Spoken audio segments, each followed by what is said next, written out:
Sí, él de hecho estuvo en Berlín. Y él dijo que trabajó con sí.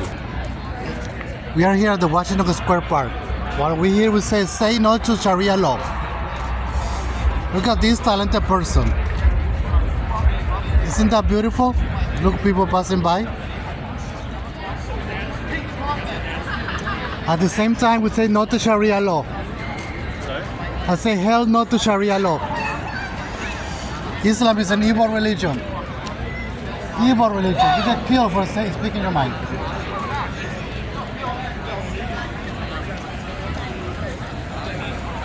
We continue to the... While recording this video, I said no to Sharia law.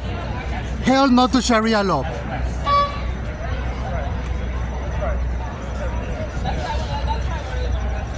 Don't forget that Sharia law is dangerous.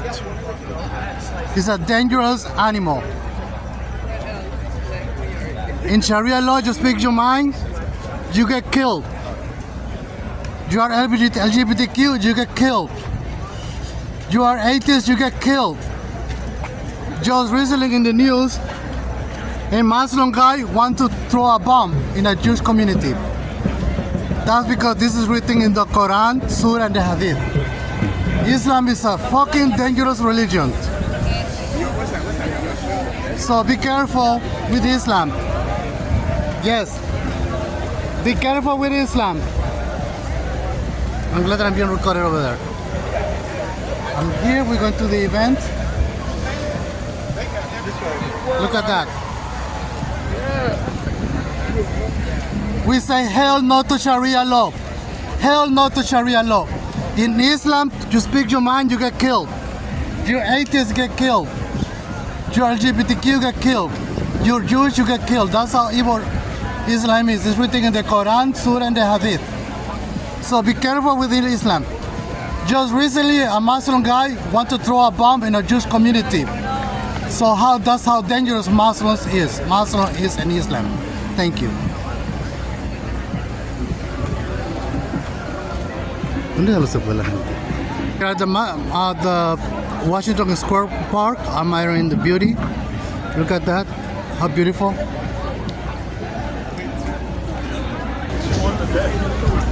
We are at the Washington Square Park. 50 days.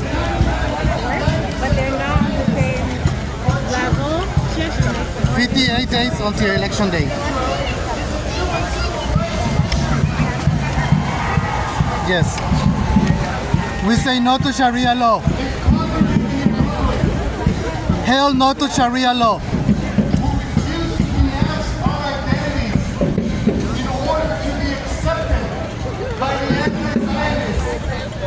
Some sort of protest, but let us protest every single day.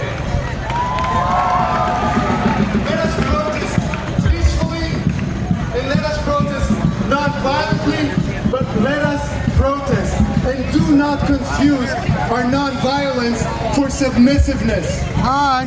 Do not confuse the fact that we are not throwing rocks as our submissiveness. We are not submissive. We are here non-violently. We are here peacefully, but we are here, and we are here to stay. Okay. We are here to fight for Jewish civil rights, and we are here to invite all of our non-Jewish allies to come and fight with us for Jewish civil rights. I took a year of biography at school. If you march I'm used to it. for George Floyd, then you should be marching Ready? You're my for friend. her. Okay, let me practice. Hold on. I think it's... No, it's not good. One more. I want you to notice how you're treated here and then how you're treated there. They spit on you. They call you pigs. They throw rocks at you. We hug you. We love you. And we know that you are with us.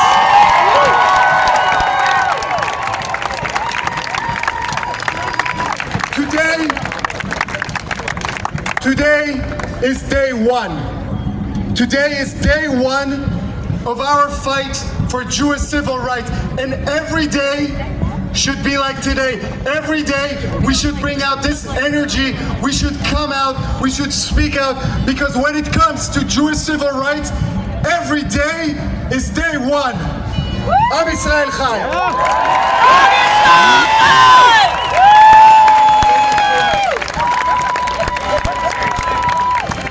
All right, guys, let's give it up one more time for America's Professor. He's got a big uphill battle this year at Columbia. They are trying to fire him. There were secret chats revealed, and we're not going to let that happen. We're not going to let that happen because there's a lot of lawyers in the Jewish community. We ain't going to let that happen. All right, our next speaker is so important. Like I said, hate is not just a Jewish problem. We are fighting hate on all fronts. We really are. And I know it feels like the Muslim community and the Jewish community have a rift right now, but we don't. It is radical Islam. The Muslims are our brothers. They are our friends. We all originate from the same place. And another thing I want to give you guys hope.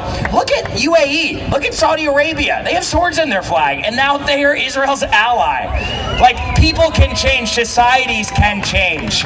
And we are closer to that change than many of us feel right now. We just need to keep hoping, which brings up our next guest. I just want to make sure I get his title perfect and correct. We have Dan Khan, Deputy Director of the Muslim American Leadership Alliance. Get up here, my friend. Thank you so much.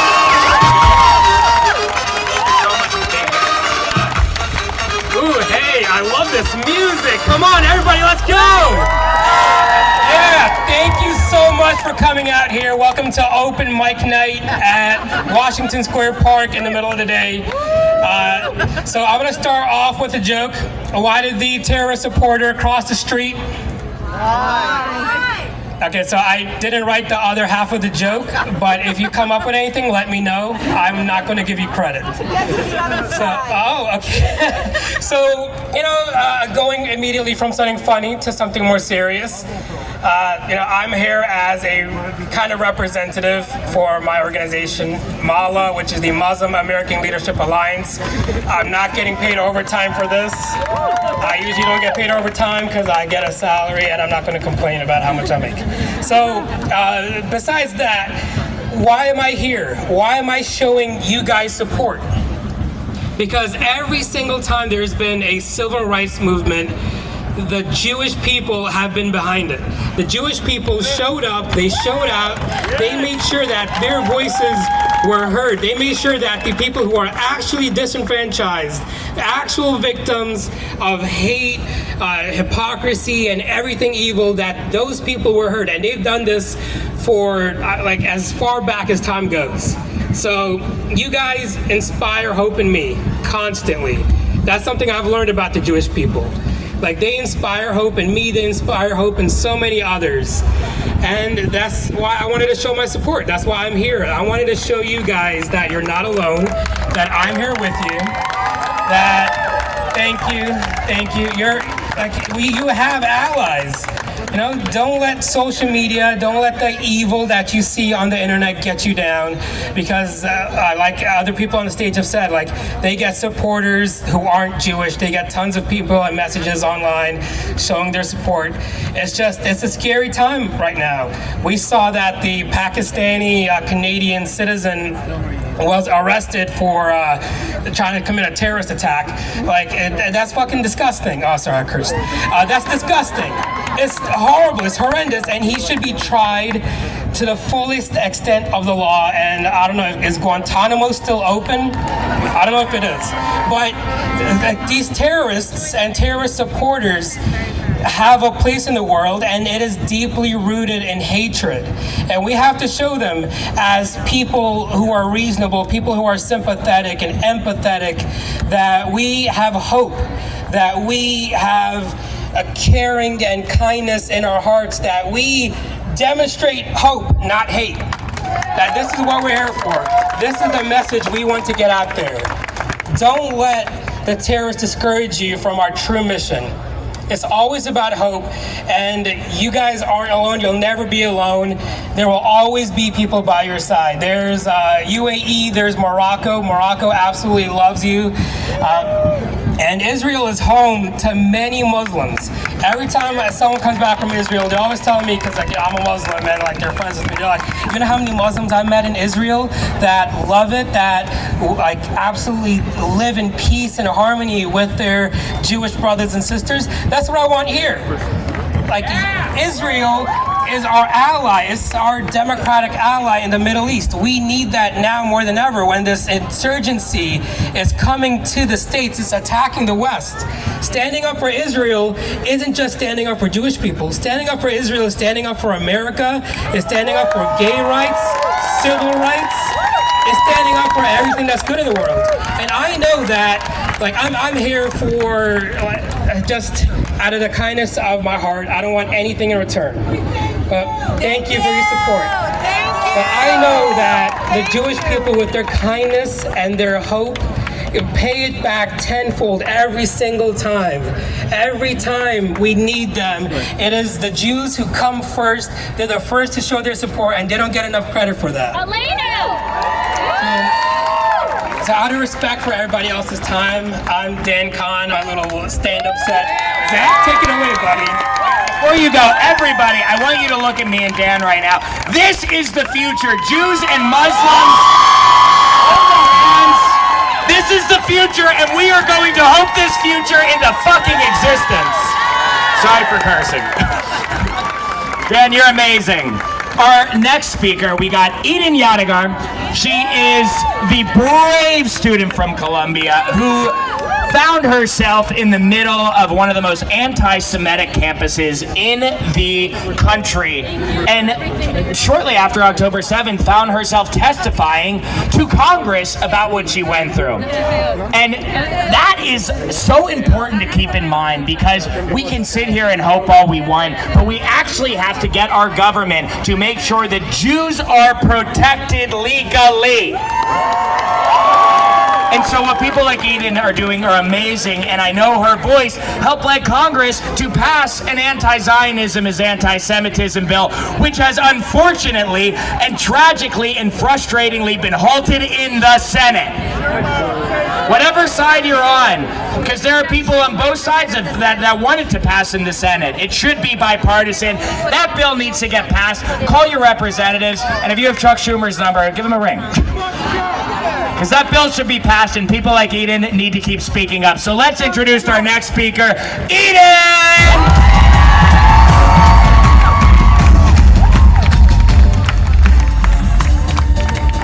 Thank you so much, Zach, and thank you to the organizers of this incredible rally. You are amazing. Thank you. Tali, you're incredible.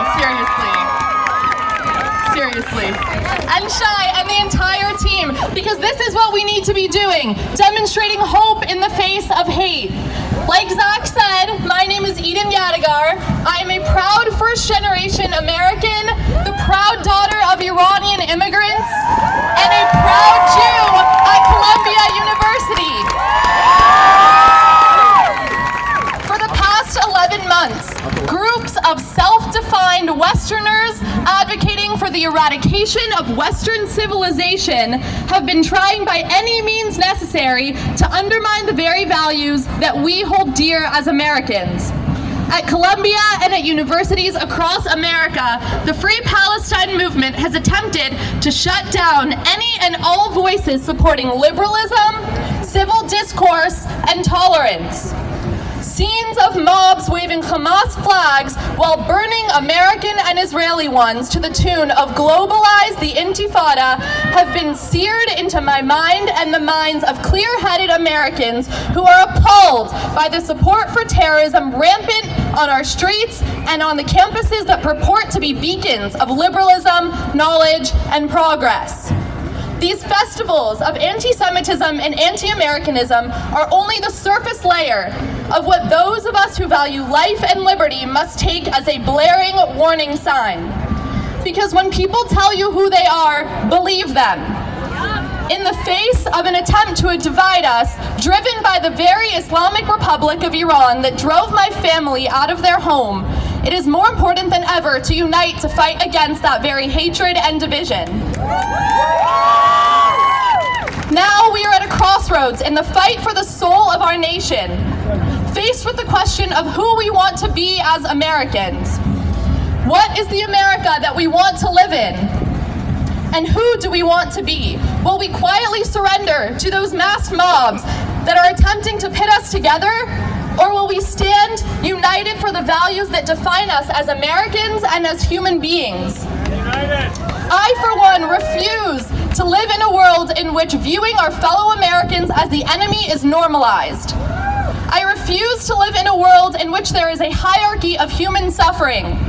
As John Poland, father of executed Israeli-American hostage and 23-year-old Hirsch Goldberg Poland said, there are no winners in the competition of human suffering.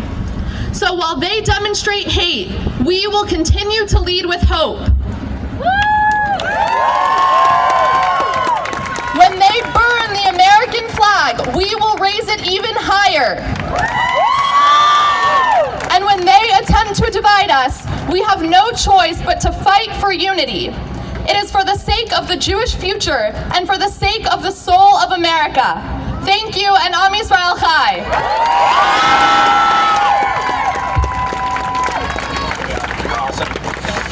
All right, guys, next up we got Luke Moon, what a great last name, Executive Director of the Philos Project and founder of Generation Zion. Let's give it up for Luke, guys.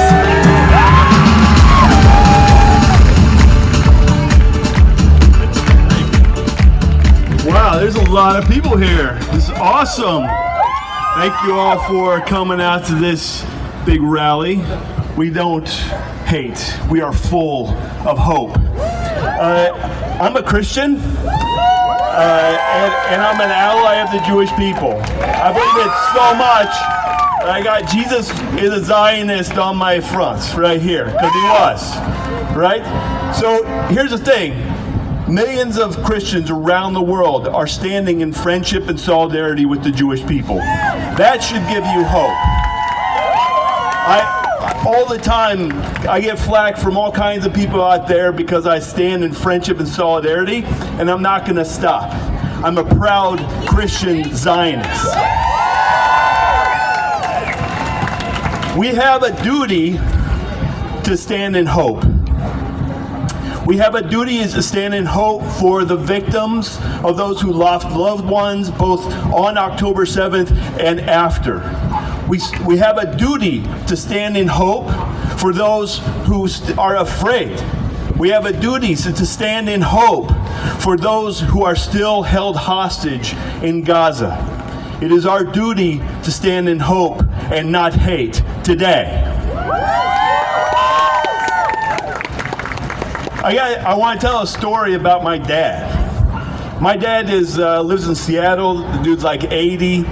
We had a big event in October after the conflict where we had Christians send roses to Jewish community centers and synagogues all over the United States. We showed up in over 180 cities across America, delivering white roses as a sign of friendship and solidarity. It was really cool.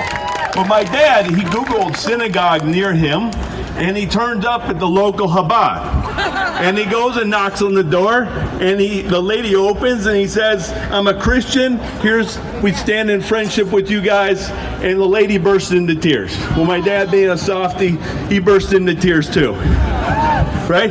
And so they took pictures and sent it to me, and then he got invited to Hanukkah. Listen, my dad has never done anything with Jews in his whole life.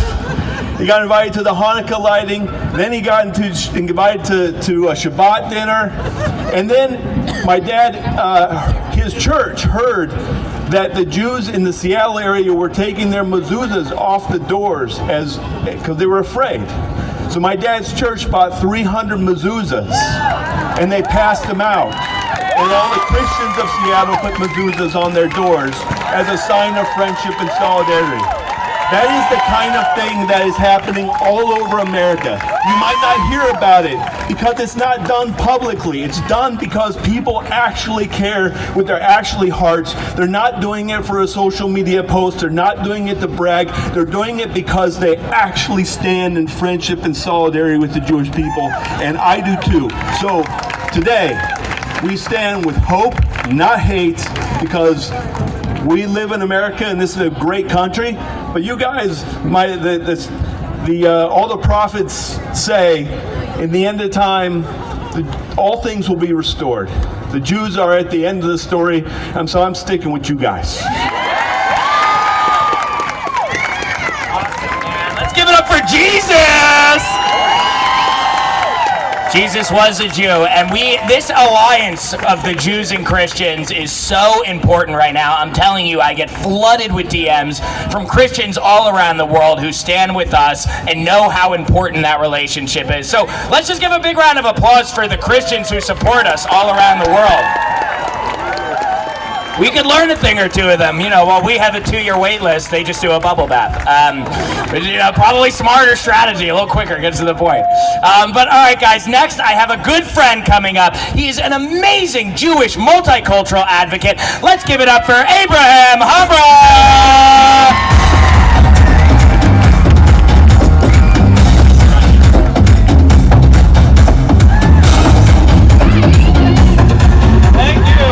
Thank you all for coming. Thank you. Thank you. Almog, Hirsch, Eden, Carmel, Alex, Uri.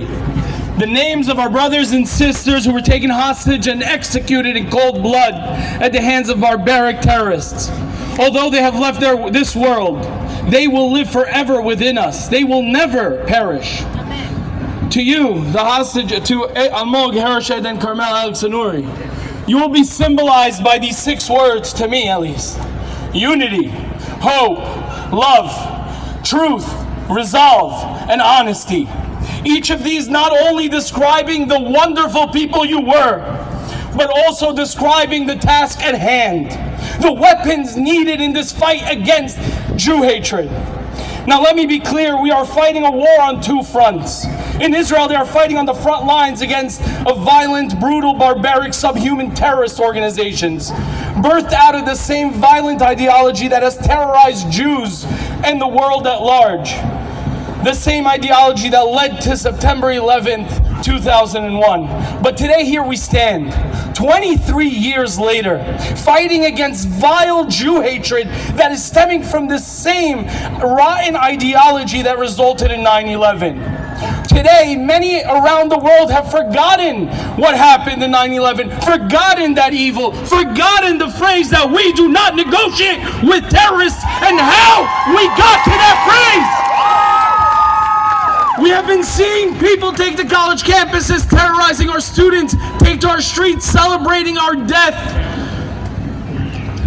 We have seen them assault us, harass us, and pretending to stand for morality and truth. We must fight this anti-Semitism, but how do we fight this anti-Semitism? And that is easy. By remembering our 6 executed hostages. Almog, Carmel, Eden, Uri, Hirsch, and Alex. Unity, love, hope, truth, resolve, and honesty. Unity. We must unite, not just Jews, but everybody, because this is a fight of good versus evil. We must unite. Hope. We must keep our hearts open and hope for a better future for every single person on planet Earth. We must keep our hearts open and hope that our hostages, the remaining 101 hostages, come home. We must have hope that our children will see a better future than we're seeing today. But hope alone isn't going to get the job done. That is why resolve comes into play. Resolve, we need to have the resolve to do what it takes to fight anti-Semitism. We need to have the resolve to continue showing up at places where they seem an attempt to push us out of. Our inclusion is not optionary. We must have the resolve to take them on in court, in the government, on social media, and everywhere. Anti-Semitism lies. Truth. For us to win this fight, we need to be armed with the truth. We must educate our children and educate our youth, not only the truth of the Jewish people, not only to our truth and the truth of Israel, but the truth of Am Yisrael. Love, the most powerful force on earth. We need to love each other without limit. Love our people, love good, love humanity, love civilization, love 10 times more than they hate. And that love will lead to our unity, and it is going to be the strength we need for our resolve. Finally, honesty. Now you may say truth and honesty, what's the difference? But there is a difference. Truth are real things, events, and facts. Honesty is defined as a refusal to lie, deceive, and incapable of being false. Truth is what you need to be honest, and there is why education is utmost important. Honesty is something we're going to put out in the world, and so we need to be honest about who we are as a Jewish people. We need to be honest about our history, our land, and we need to be honest in this fight against anti-Semitism. Never again is now. And I so want to end by stating, we will win this war, both in Israel and in the diaspora. We will continue to be moral, truth-seeking, loving, hopeful people. We will continue to stand on the right side of history. We will continue fighting for the release of our hostages. And we will continue not just to survive, but we will continue to thrive. Now, I'm a Syrian Jew, and so I want to end by inserting part of my culture. I'm going to chant Tehiyah Tehiyah, which means live, long live. And I want all of you to chant Yisrael. Tehiyah Tehiyah! Tehiyah Tehiyah! Am Yisrael Hai!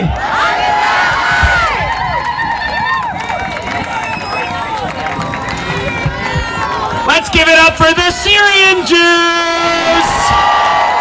Where are my Syrians at? Raise your hand if you're a Syrian Jew. All right. I had no clue you guys had your own country. I was just in Deal, New Jersey for the first time. Jews are not colonizers, but you guys did colonize that place pretty hard. Now, I personally myself, I'm Ashkenazi, although you couldn't tell by the summer tan. I did, this is a true story, I did Ancestry.com, and it came back saying that I was 100% Ashkenazi Jew without a single decimal. Yeah, you don't need to clap. And I emailed Ancestry.com asking if that was weird, and they emailed me back asking if my parents were siblings. They fought like siblings, but I don't think they are. Anyway, all right, our next speaker we have coming up runs an amazing organization. They are the Director of Programming and Strategy of End Jew Hatred. Let's give it up for Michelle Ahu.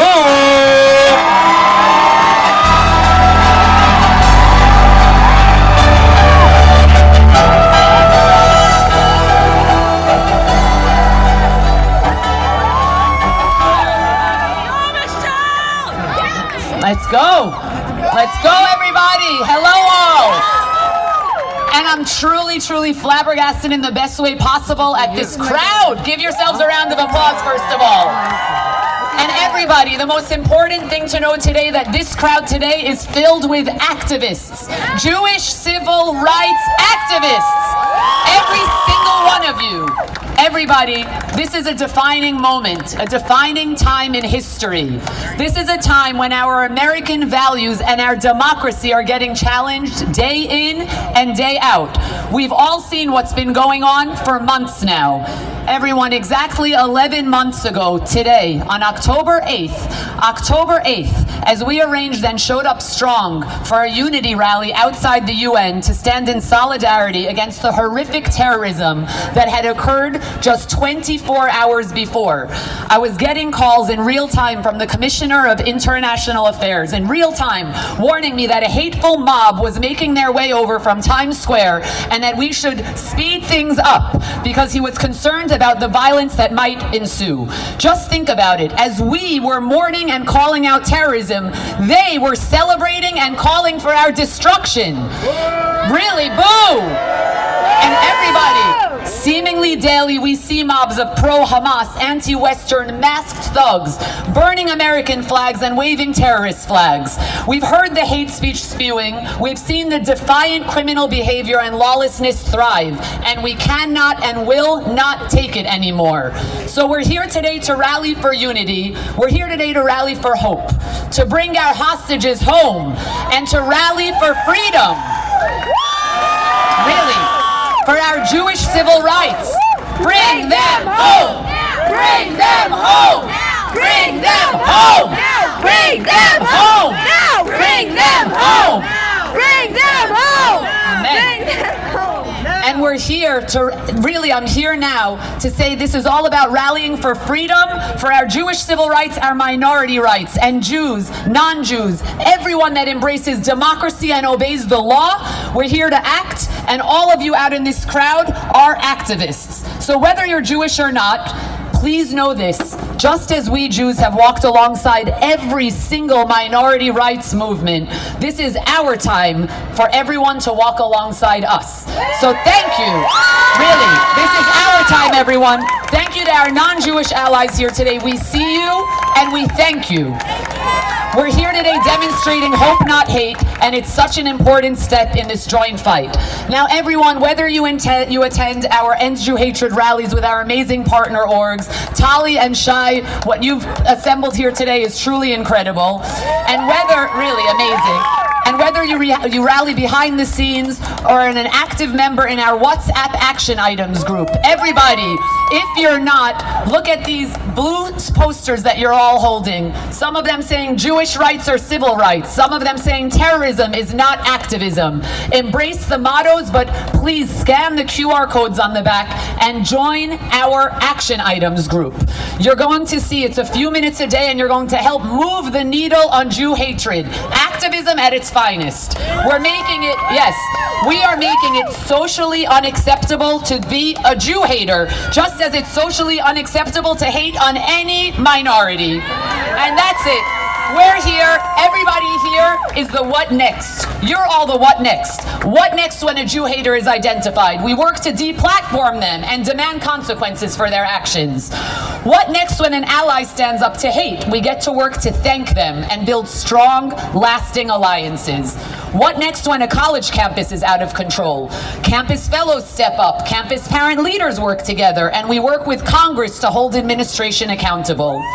Really, what next when Jewish businesses right here in NYC and all over the world are targeted and vandalized? We rally our troops, all of you, to support them, and we take to the steps of City Hall to demand that City Council does better. And what next when these mass criminals wreak havoc on law-abiding citizens and college students? We form alliances to urge legislators and campus administrators to pass unmasking laws and policy to unmask the hate. Unmask the hate! Unmask the hate! Unmask the hate! Unmask the hate! Unmask the hate! And what next when Jews are criminally targeted, harassed, and victimized by systemic Jew hatred? We have Lawfare Project attorneys and civil rights attorneys that will get in the courts with impact litigation to ensure that systemic change is made. So everybody, simply put, activism is the antidote to despair. Together we are strong, together we are united, and together we're getting louder to ensure that we are heard. It's go time, everyone. Let's do this. God bless America. Am Yisrael Chai. Bring them home now and end Jew hatred. Thank you, guys. Let's give it up one more time. All right, guys. Our next speaker reminds us, I don't know if you guys know this, but we have an election that we're in the middle of right now. And, you know, the Jews, this is the first time the Jews are ever split. You know, it's like we're more split than when we split the Red Sea. But we are split, and that's okay, right? It's good to look at each candidate for who they are, because it isn't black and white. It's really not. There are Democrats like Richie Torres who could not be more of an ally to Israel. And so you really need to look at the candidate. And in some ways, it's a win-win election, right? We have one candidate who's maybe not as pro-Israel running, but, you know, she's sleeping with a Jew. And, you know, we have another candidate who's very pro-Israel, and he wants to sleep with a Jew. His daughter, but she converted. I can't. We're here to laugh. We're here to laugh. The point is we can laugh at everything, and we can support people on either side of the spectrum. Look at the candidate, because we need to elect candidates that support Israel. And like I said earlier, there is a bill sitting in the United States Senate right now, the Anti-Zionism is Anti-Semitism bill, that is getting cobwebs all over it just in time for Halloween. And this is why we need people like Curtis Bashaw, who are advocates of Israel, to go and make a difference. So let's give it up for our next speaker. Thank you, sir. How many of you guys are here from New Jersey? Anybody from New Jersey? Let's give a shout. I'm Curtis Bashaw. I came today because I heard about this incredible event, and I wanted to be here in partnership. You know, I'm running for U.S. Senate in New Jersey because I think we have to stand against hate and intolerance. I grew up in a fundamentalist Christian family. I had very strict values. When I came out as gay, I was concerned and nervous. I realized, though, quickly, as I met new communities, that no one has a monopoly on intolerance. People on the far left and the far right can be intolerant. I believe that our great American freedoms, the freedoms we have of speech, assembly, worship, enterprise, come with a price. And the price of those freedoms are that we have to share them equally with our neighbors, even with whom we disagree. Last spring, I went to Rutgers. I stood at the encampment. I saw signs calling for intifada, and I was horrified by what I saw. Later this fall, we've seen that the RAs aren't even finishing their anti-Semitism training. They walk out. That's a double standard. My opponent in our race in November is not strong on Israel and didn't vote for the Anti-Semitism Awareness Act. There's a lot we need to do to protect our liberty as Americans. I'm running for United States Senate because I believe we can do better. We need to support each other. We need to choose gratitude over grievance, and we need to choose hope over hate. Thank you very much.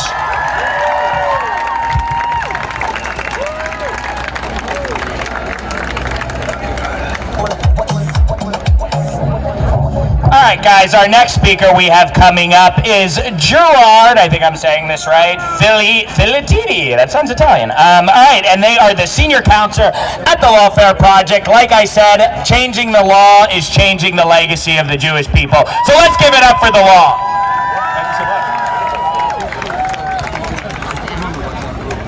I am so happy to see so many people out here showing hope. Because every day I deal with people who have lost it. Every day I hear from students on college campuses, professors, people on the street subjected to hate crimes, all for no other reason than because they're Jewish. This is the reality of what we deal with. We deal with hate for being Jewish, hate for identity, anti-Semitism, Jew hatred pure and simple. And it's hard. It's hard because the system is not always perfect. It takes time, it takes effort, and it takes people to be brave enough to come forward to assert their rights. But what I would tell them all is to look at what I'm seeing out here now. People with hope. People standing together. Jewish rights and civil rights. All the different people. It doesn't matter. We have Muslims, we have Christians, we have everyone coming together in support of the Jewish community at the time of the Jewish community's greatest need. Unity and solidarity is what gives hope to all of us. We have hope for better days ahead. We have hope that people will become gentler and kinder to one another. We have hope for the future, that our children will not have to go through what we went through, and that we don't have to go through what our parents and grandparents went through. But hope is not enough. Hope needs to be followed by activism. You cannot just hope for change. You have to be the change. You have to fight for change. Whether it's Shai Davidai at Columbia, whether it's Eden Yadegar surviving on campus and fighting to make things better for everyone else. Whether it's every other student out there who stands up for themselves and is a beacon of hope for their classmates simply by saying no more, I am entitled to have my civil rights respected and enforced. All of these are the people we need to look to and thank them for being the ones who give all of us hope. But again, hope is not enough. You have to take that hope and you have to be active. What Michel Adout said, you have to follow it up with activism, because if you sleep on your rights, you lose your rights. That's what history has taught us. And we have forgotten in 2024 that Jews are a minority people entitled to civil rights protections under the law. And that is the single most important message to get out. That is the single most important thing to educate about. Not Hasbara, not about what genocide is. It is that Jewish people are a minority people entitled to have our identity respected and our rights enforced. Civil rights, Jewish rights are civil rights, and that is what we fight for. So for all of you who are here today, filling all of our hearts with hope, knowing that we are together, making things better for the next generation, go home and be prepared for the next step. Join an action group. Write those letters, send those petitions, sign your name, demand change. Hold our elected officials accountable. Hold our school administrators accountable. Hold Jew haters accountable. They have no corner in our society, so make them feel that. And that is how we end Jew hatred in our time. All of you showing the same resolve that you're showing by being here today, all of you acting on our communal hope, all of you coming together to give meaning to the phrase never again, because you are the generation, you are the people who will make that happen. And thank you, all of you, for coming out here today. Thank you, because this is what we need. We need people out on the streets. We don't need people in masks hiding their identity. We need people proud to be Jewish, but more important, proud to be Americans, supporting the values that we all hold dear. Thank you. Thank you so much for doing what you're doing. All right, guys, the next speaker, protect the Jewish people in the Jewish state. They are fighting to protect the only democracy in the entire Middle East. They are quite literally what is standing up against Iran and America right now, and we need to support them more than ever. They are our Jewish brothers, and they are rock stars. What a turn of events. Jews went from the Holocaust in the early 1940s to having their own army to protect freedom all around the world by the end of that decade. I met a Holocaust survivor once who told me, and her words ring true to me every day. I don't wake up one morning where I don't think about this. She's gone right now, but she told me we must cherish and protect Israel, and these are just the people who are doing it. Give it up for my friend, Sam Freed!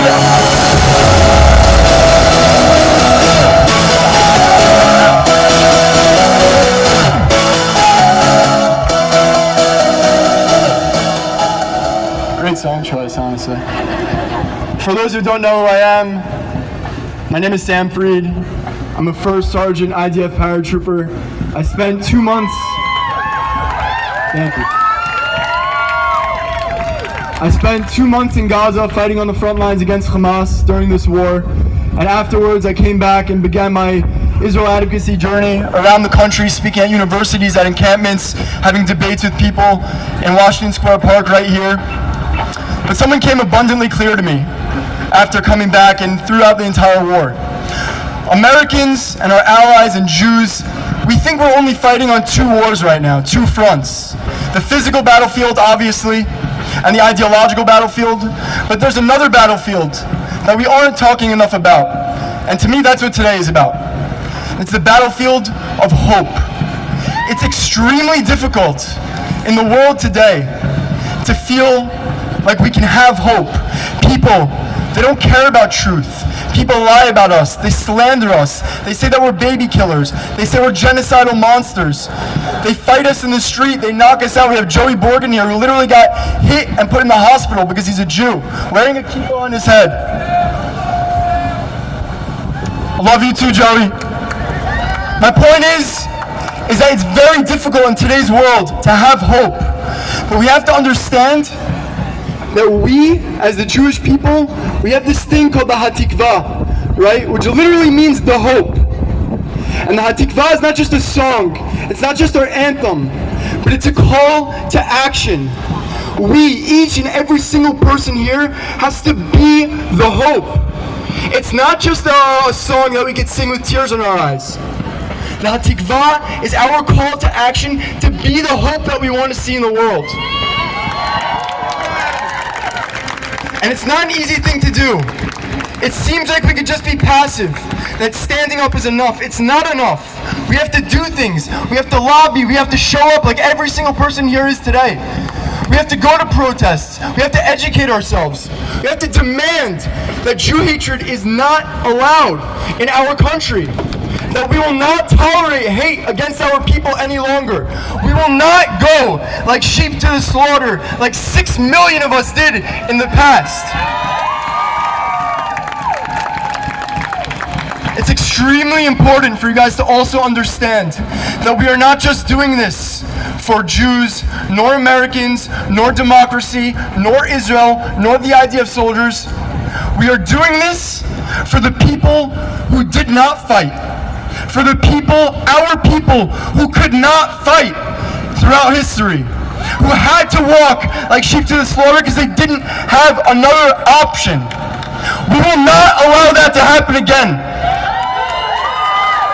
It is incumbent upon each and every single one of us to be the change. It will not happen without our efforts. So thank you all for coming out. Before I leave, I want to tell you guys a quote that my rabbi said to me before I went into Gaza. And the quote goes as follows. War is one of the worst things in the entire world, but it isn't the worst thing. The worst thing in the entire world would be living our entire lives without ever finding anything worth fighting for. This, the continuity of the Jewish people, the ability to wear a kippah in public in Washington Square Park, to wear my Magen David necklace today in America, in Washington Square Park, this must be fought for. Our children and our progeny, and like I said, our ancestors who could not fight, they are worth fighting for, and we will fight, and we will succeed. Am Yisrael Chai. Thank you.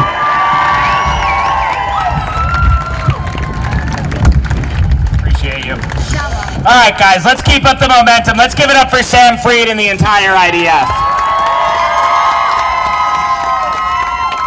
We have some more amazing speakers coming up. And one thing I'd like to know, because I think this is a real moment I noticed. First of all, where are the pro-Pali demonstrators? I think we've scared them off literally with our hope. I think this goes to show that you don't need to hate. We don't have to spit on people. We don't have to harass people. There's one gentleman in the back that was holding up a sign for a while that said, don't use the Zionism victim card. And I slowly saw him take that sign down because I think he felt ashamed of what he was doing. That's how we win the fight. We need to shame these people into their hate. Because if you hate with such a strong amount in your heart that you're willing to hold up a sign like that at a rally for hope, you should be ashamed of yourself, and we shouldn't have to say it out loud. You should feel it from our level of hope and applause. Our next speaker is Liat Corrine. She is advocating for the initiatives related to human rights and bringing back the hostages for their families. Let's give it up for Liat. Where are you at?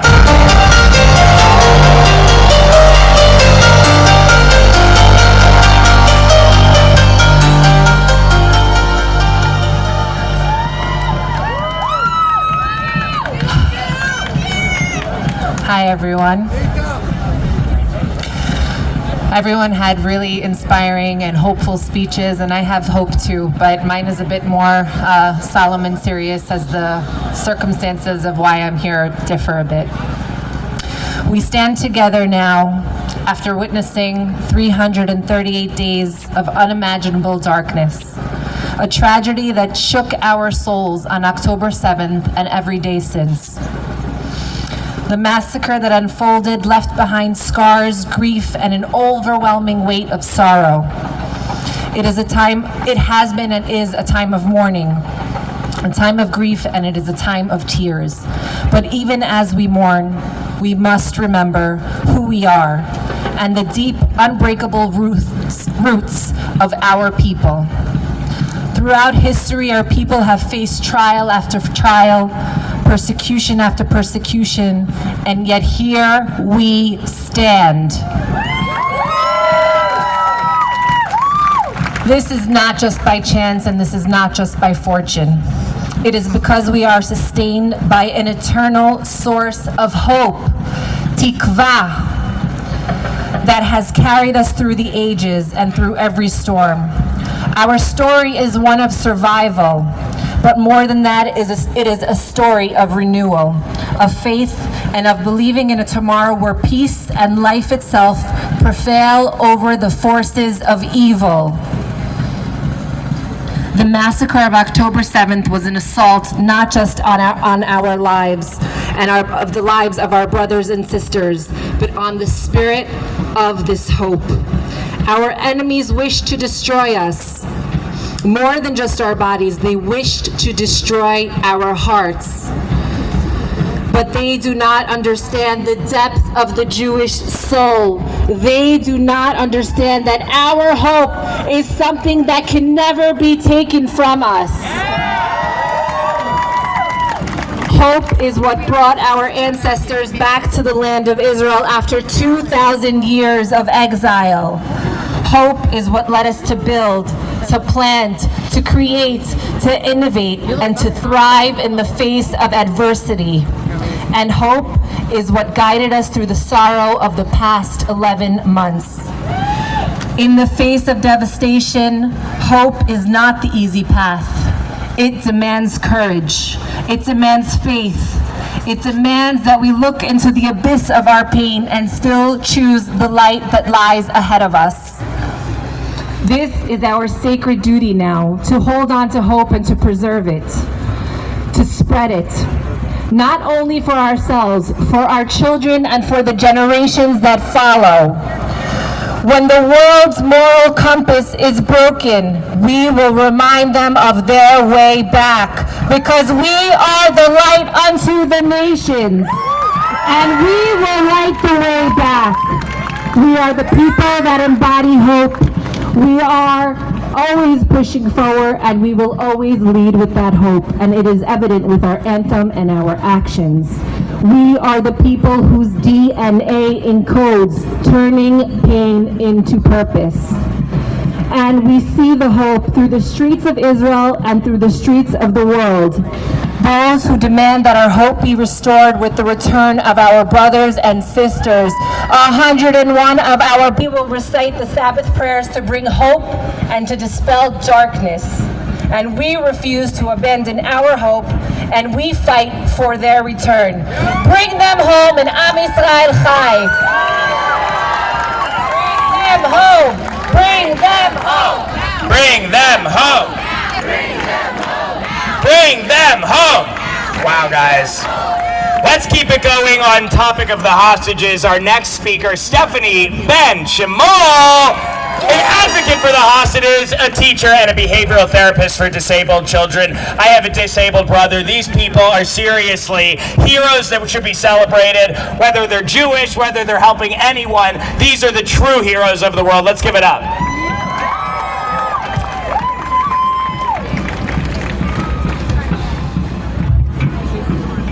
Today is day 338 that 101 hostages are being held by Hamas terrorists.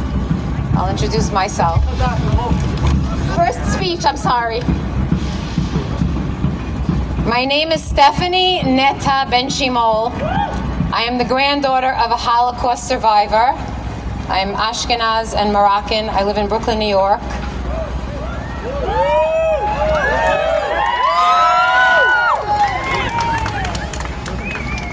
I just want to thank Laura. She couldn't make it today. She helps me a lot with advocating for the hostages. Alicia, Izzy, Amber, Shai, Tali, and everybody else over here, thank you for everything. We're all united together, and in unity there is strength. All of us here didn't know each other a year ago, and because of a terrible tragedy, what happened to Am Yisrael, look how beautiful we're all united. On October 7th, 261 hostages, men, women, children, were stolen out of Israel, I was overcome with grief and disbelief. How could something so horrific happen in Israel, my country?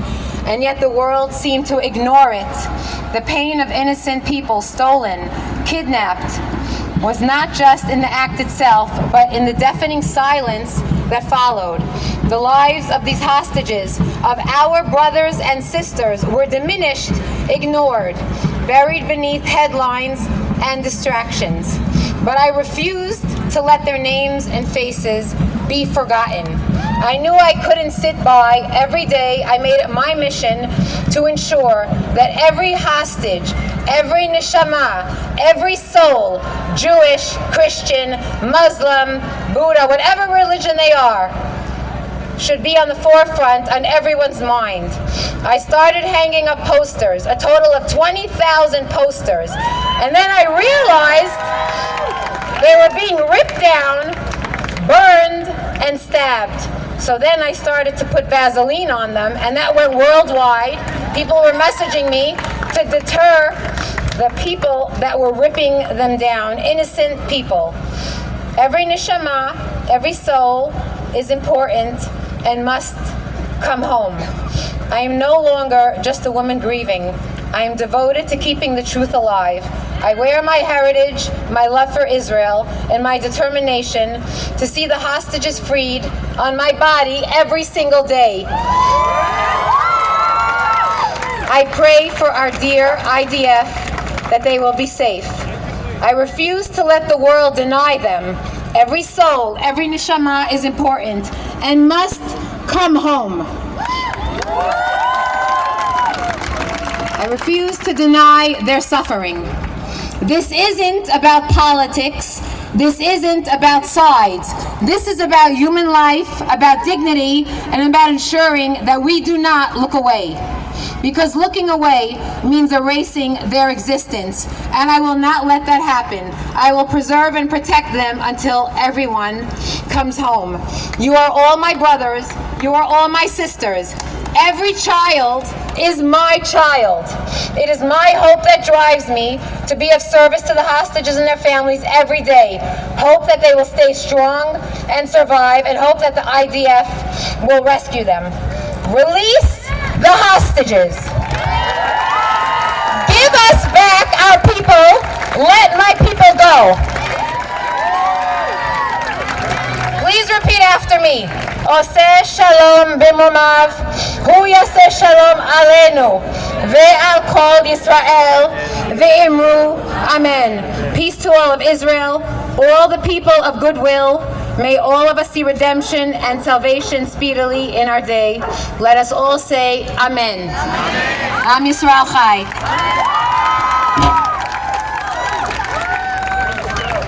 Let's give it up for Stephanie.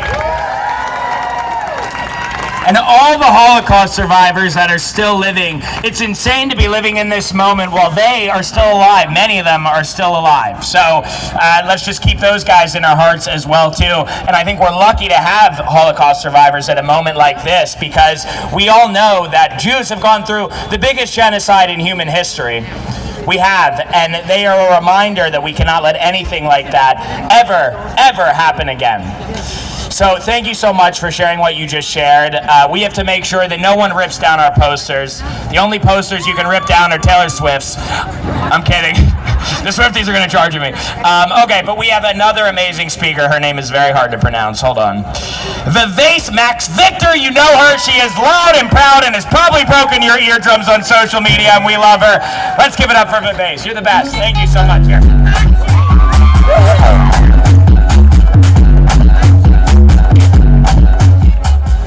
I'm sure you've all heard me scream, "Bring them home," throughout the streets of New York. My name is Vivace Max Victor. I was born and raised in Iran. I am Jewish. Not only did I grow up in a terrorist regime, but I also grew up in a household of unrelenting domestic violence, my father's regime. The trauma and terror that marked my childhood have given me a profound understanding of violence, fear, and injustice, making the current hostage crisis deeply personal to me.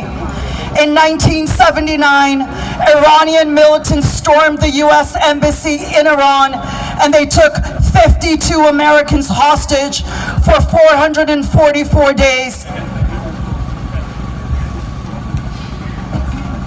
We cannot allow such brutal acts to echo through history. We must demand safety for American citizens, no matter where they are. Our stand for the hostages is a stand for human dignity and justice. It is not about politics. This is about basic human rights. We must also remember the documented sexual violence endured by female hostages. The terrorists responsible for this brutality must be held accountable, and they must be brought to justice. The suffering inflicted on the hostages, including physical abuse, psychological torment, and sexual violence, transcends political agenda and touches the core of our moral obligation to protect the innocent. We must address this hostage situation with urgency and compassion, and thus it is crucial for us to demand the immediate and unconditional release of all of the hostages.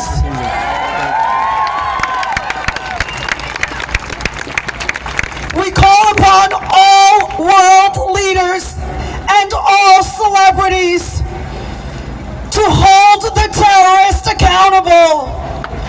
The brutality inflicted on these hostages must be met with resolute condemnation. Our response must be swift, our resolve unbreakable.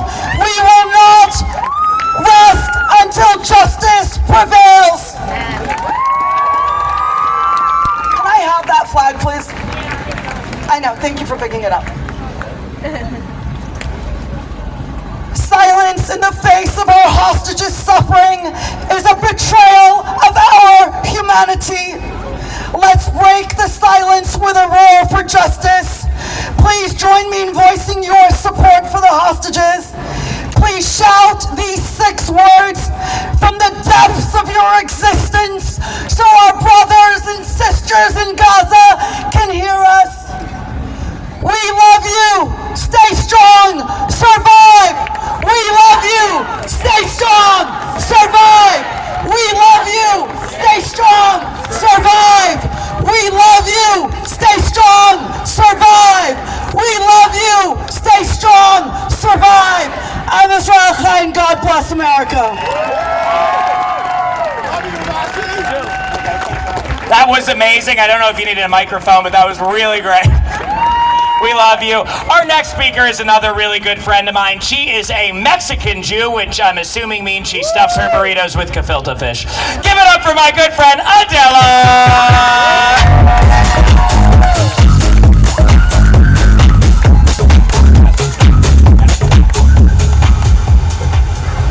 So I'm going to keep this short. But my name's Adela Kochav. My family is from Syria and Lebanon. They moved to Mexico, where I was very proudly born. And I grew up, and you guessed it, Deal, New Jersey, as all Syrian Jews do.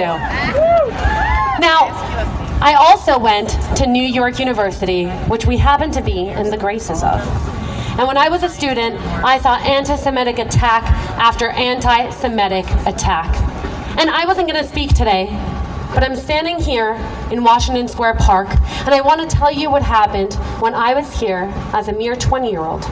Because I was standing in this very spot, celebrating Yom HaAtzmaut with a crowd of Jewish students, when a group of students who I had multiple classes with stood right over there and burned Israeli flags while cheering "No Zionists" at NYU. And the school did nothing. And I can tell you, I watched my flag burn, but even more, I looked out into the crowd as I am today, and I watched the faces of Jewish students who watched their flag burn in horror. and I felt so small. And I asked myself, what power do I have? I felt no hope. Now, looking at the encampments on college campuses, you might think nothing has changed. But to me, everything has changed. Because I'm standing here in Washington Square Park and I don't see a crowd of Jews that are scared. I see a crowd of Jews who are empowered.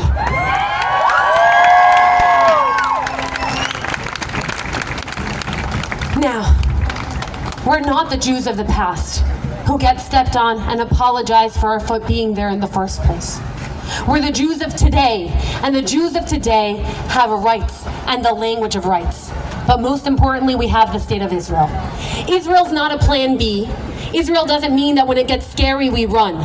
Israel is a testament of Jewish strength, showing that Jewish people stand together and are strong with our allies. Now, before I leave you, because you have some amazing performances coming up, and I was not on the speaker list, I really want to thank you for allowing me to speak. I want you to ask yourself the same question that I asked. What power do I have? But I don't want you to ask it in a way that a college student who is so lost would ask. I want you to ask it as a Jew of today. I want you to really look inside and say, what power do I have? And whatever power I have, how can I use that power to unite my people? Thank you, everyone.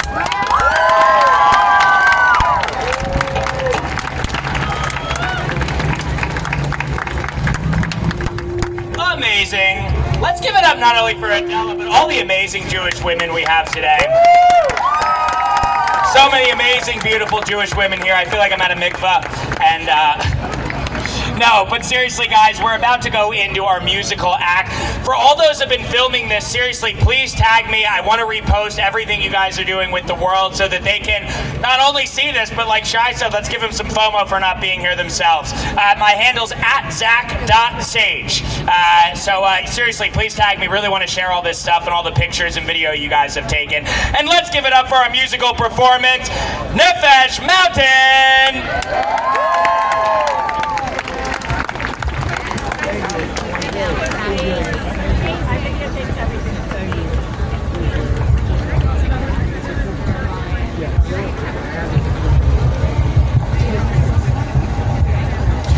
Hello, dear friends and hopeful souls. Hey, y'all. My name is Eric. This is my beautiful wife, Donnie. We are the band Nefesh Mountain. We've been a band for about 10 years, and the whole thing that started our band was our pride in being Jewish and our pride in this country and the music of this country. I grew up right in Brooklyn, little Jewish kid in love with bluegrass and Americana music, and we set out on this crazy journey to just be open about our heritage. We're not a religious band, but we're just open about what we believe in, what we think is right in this world, and this is exactly what our motto should have been from the start. It's what we've been thinking, what we've been feeling, and we're just so grateful to be here. We wrote a song a week ago, and then we got a call the next day from Tali asking us to be here, and the song is really, it should be called Hope. It's all about hope. And so we don't really know it because we just wrote it, but is it okay if we share it with all of you? Because it felt like it was for Shert that she called us right after we wrote this song. It's going to seem like we wrote it for this moment in time, but we didn't. It was Bashert. It was Kismet. And folks, we love you all. Thanks for bringing your hearts and your love to this amazing part today. We love you.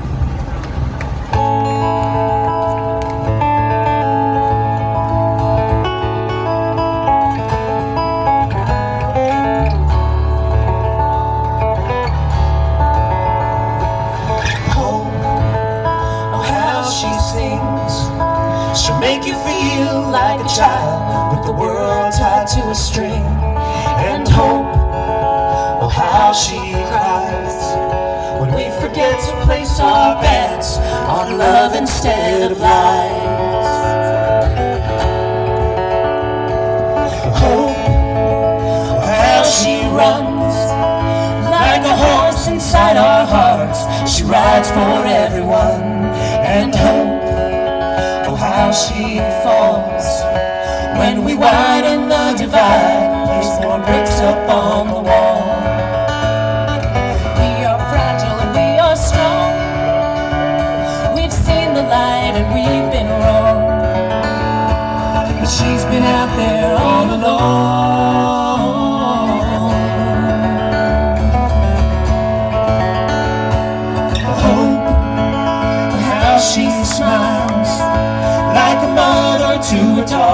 she's walking down the aisle, and hope, oh how she weeps when we can't love who we love. Oh, that pain runs awful deep. Hope, oh how she shines when we feel the breeze that shakes the trees and pick up on her sides. And hope, she turns away when we ignore the open door, 'cause we're just too damn afraid. We've been proud and we've been ashamed, but still show up and play the game. She'll be out there all the same.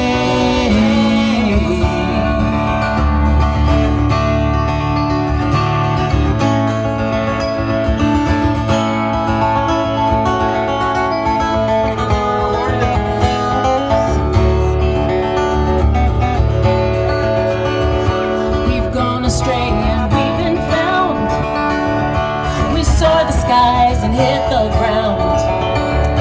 She keeps us spinning round and round.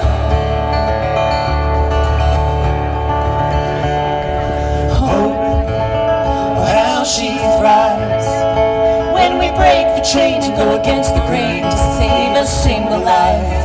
And hope, she gets lost when we give in to our anger, no matter what the cost.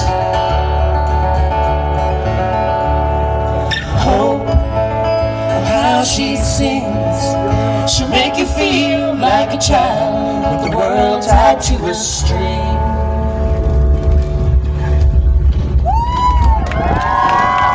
So I guess we wrote this one for you. We're gonna do one. Oh, you want us to do a couple more? Okay. So we have another song. We have a new album coming out. It's all about love, and you know, after October 7th, you know, we're musicians. We're not politicians, and we make music. So we decided after 1,000 videos getting angry that we were probably more useful putting love and music into the world. So after October 7th, we decided to hit the road, and we got on a tour bus, and we just did show after show after show, and we called it the Love and Light Tour. And we're just trying to put music and love, and we play on stages of audiences of all backgrounds, people of all religions, all faiths, all ideas, and we're here to share hope and love. That's what our music is about. That's kind of where we're at. We're about love. So this is another new song of ours. This is called Better Angels, and it is about hope. It's about love. It's about you. And again, we love you. Better Angels.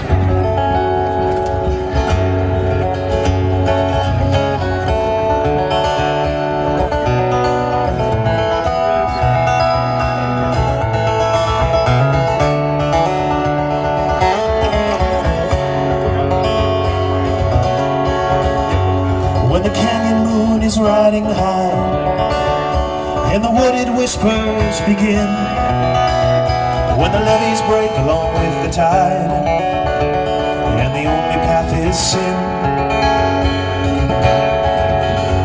You can't fight the currents all alone. Well, just take a paddle for your canoe. This time it's not just sticks and stones, so I'm coming along with you. A higher road just up the hill, but none of us could hear the call.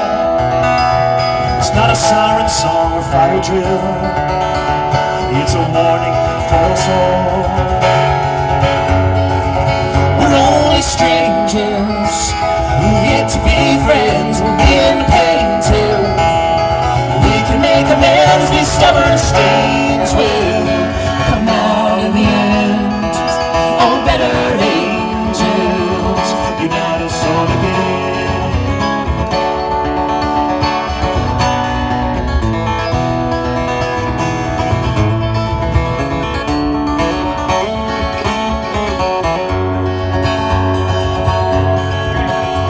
She brought the kids to the riverbank. They took shelter by a mighty oak. She dried their eyes as their hearts sank, wished it all was but a joke.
destroy and be a beacon in the game.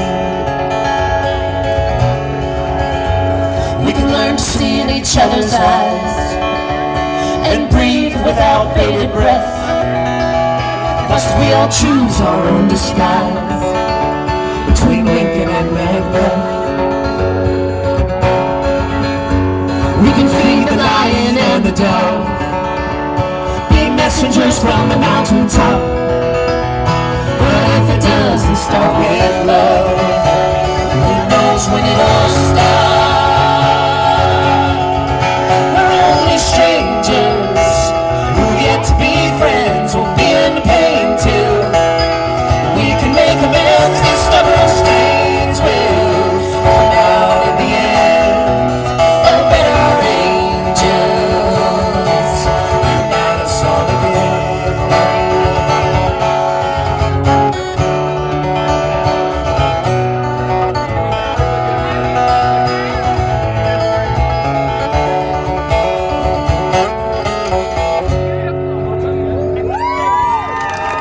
Thank you, friends. All right, we have one more song, and this one, if you'll sing along with us, that would be great. The song, it's not our original, it's a bluegrass song, and we started singing this on the Love and Light tour, and the song is called More Love. Can you all repeat that after me? More love. That's just what this whole thing is about, putting more love. And I do feel if we each can just start loving each other a little bit more, maybe we can just try to shift things around a little here. So more love, and We're going to need your help at the Yeah. end. Can you all sing with us? Let's create a moment. We want to sing with you. We're tired of listening to ourselves. This is about us. This is definitely not about us. You can come to our concerts for that. But let's sing together at the end. The words are just love, love, love. On repeat, repeat, repeat. All right? This one's more love.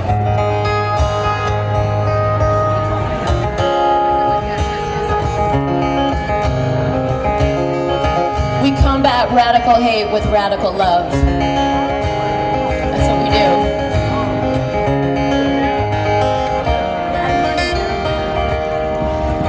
I'm so close to you, baby, but I'm so far away. There's a silence between us, and there's so much to say. You're my strength, you're my weakness, you're my faith, you're my doubt. Gotta meet in the middle to work this thing out. More love, I can hear our hearts crying. More love, I know that's all we need is more love to flow in between us, take us and hold us and lift us above. If there's ever an answer, it's more love. In my dream, everybody's got their arms around each other in this part. Come on. Your dream's coming true, dude. I know.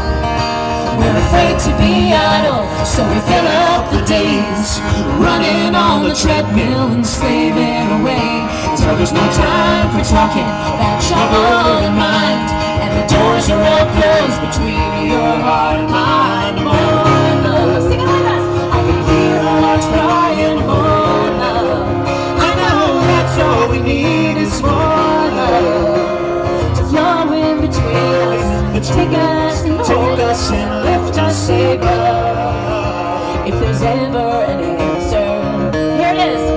It's more love.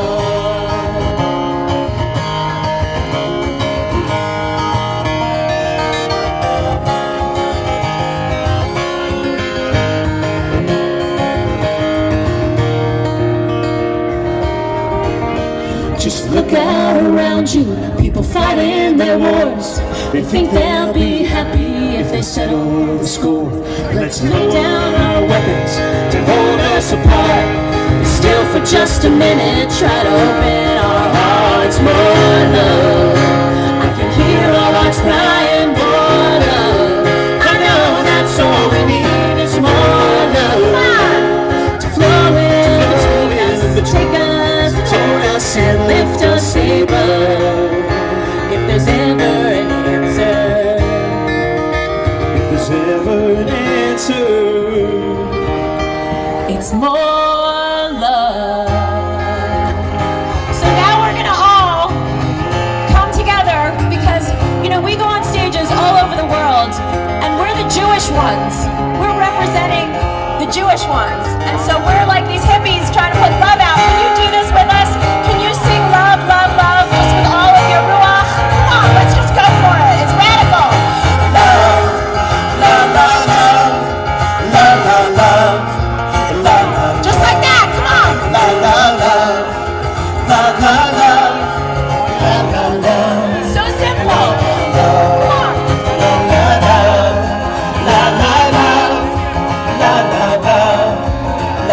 I can't hear you!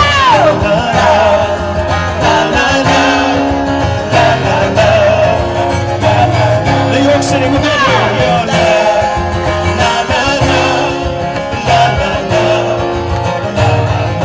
Give it more! Radical love!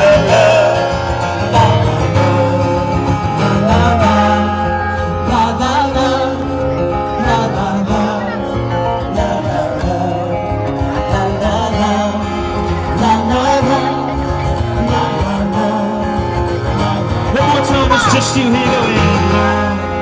La la la, la la la, la la la. One more time, sing it in love.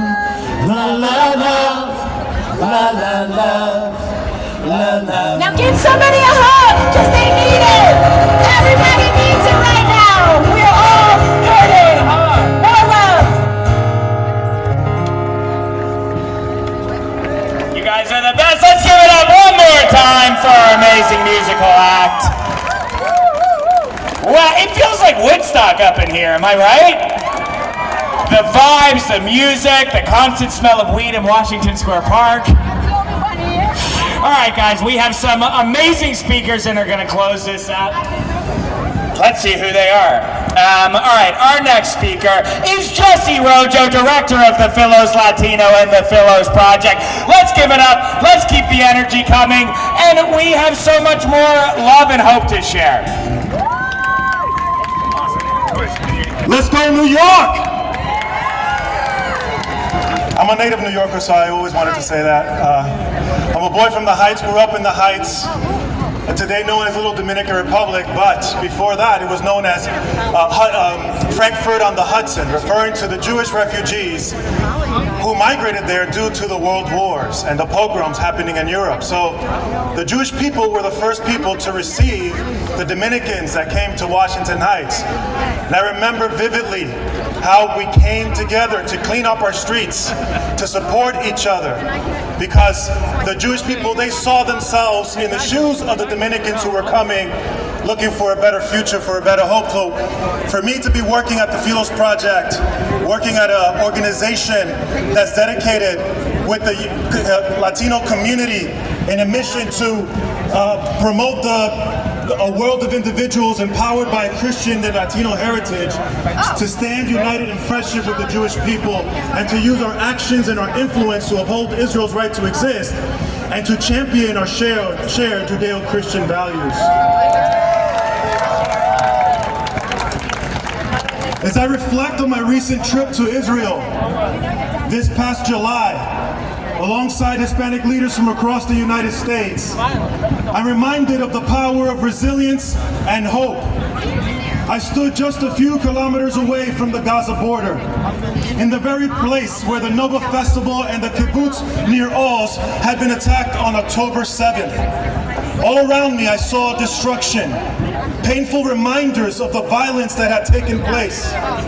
But what struck me most was the message shared by my dear friend Ronnie Kaplan, captain and spokesperson for the Israel Defense Forces.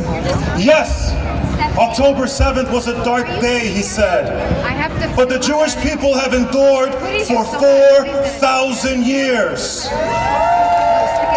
Through trials, tribulations, and moments of unspeakable tragedy, Judaism has remained a voice of hope and a guiding light among the nations.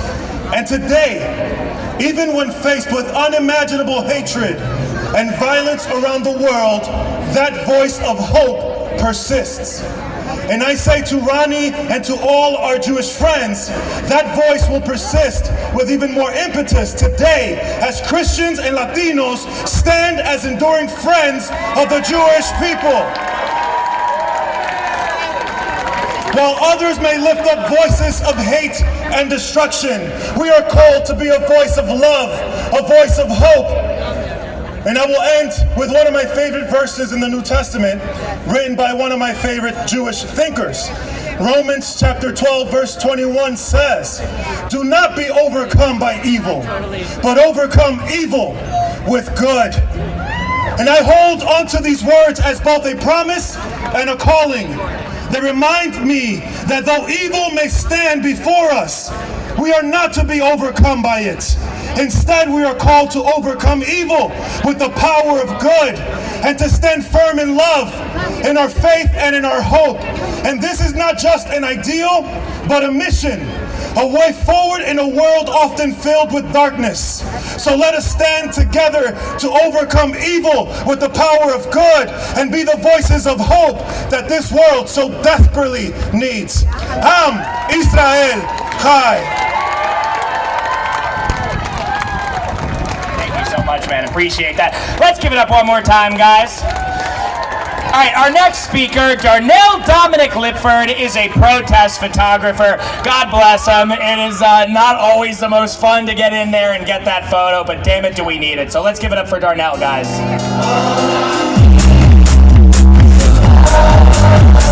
Where is Darnell? Where is Darnell? Is Darnell here? I'm not sure. Oh wait, they are. What's up, dude? So nice to meet you. Alright, great. Oh, and we got photos. I love it. Thank you. Darnell!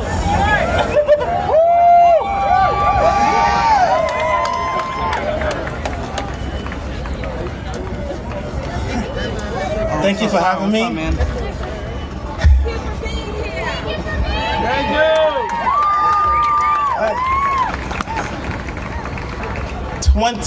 20 years ago, while I was still in junior high, my goal, my ambition was to be a historian. But right now, 20 years later, I never thought nor imagined that I'll be a part of history as we know it. Yeah! It's been said, I've been told, a picture has 1,000 more words than anything. Because it takes one picture to tell a story. And no, it's not just me doing it. All of you. And thank you for allowing me these last 10 months and sharing your stories. I can also speak on it because based on the rallies, what I've experienced, I experienced it all these last 10 months. Counter protest after counter protest. I experienced the ugly, the brutality, all of it. And the fact that you all are still here, still standing, says a lot right there.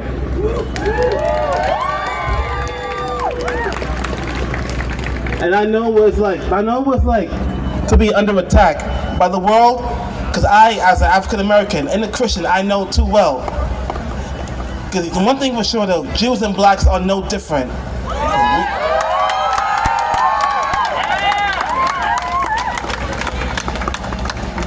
We are here, but one thing I'm glad to be here today because we're here to share one common goal.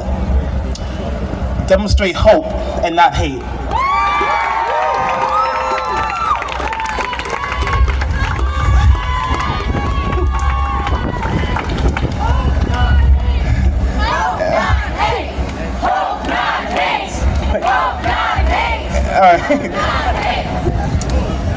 You know, I want to share a quote from Dr. Martin Luther King Jr.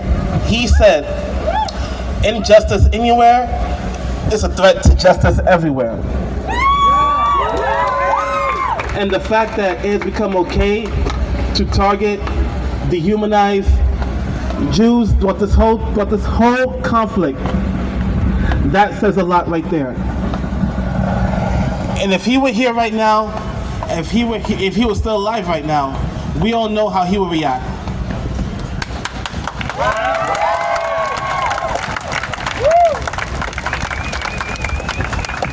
Not many of you know this, but what drove me was I didn't know what it meant. I never heard someone be called a Jewish until I learned about the Holocaust back in junior high. One of the first books I read was Anne Frank's story. And just seeing her picture in the book, her pictures everywhere, I just can't help but think how this bright, B-R-I-G-H-T, innocent, talented, intelligent little girl can fall into the hatred of a monstrous machine. And her story should be a reminder to all of us, not just Jews, but for everyone across the world. Hate is stronger than words, but love is even stronger.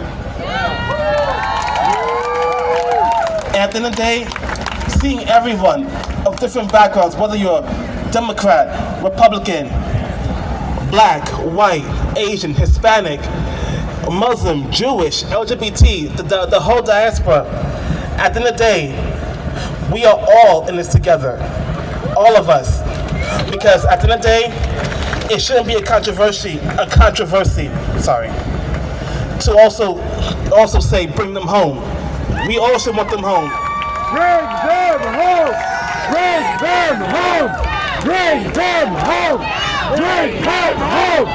Bring them home! Bring them home! Bring them home! Bring them home! And I can say right here, it's not a controversy, it's not whatever you want to call it. At the end of the day, it's a human issue. It's an act of humanity.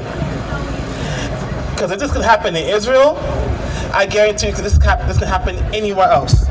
And it has, it's no coincidence. And I will end by saying this.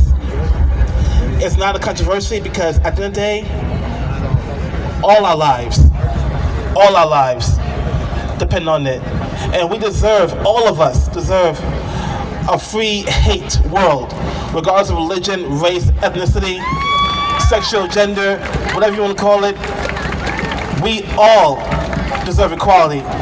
And that should not be a controversy, and that should not be anything else but human decency and the fight for justice for all of us.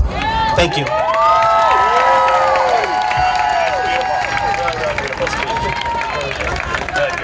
Thank you. Guys, let's give it up for Darnell, man. That was beautiful, and what a brave speech.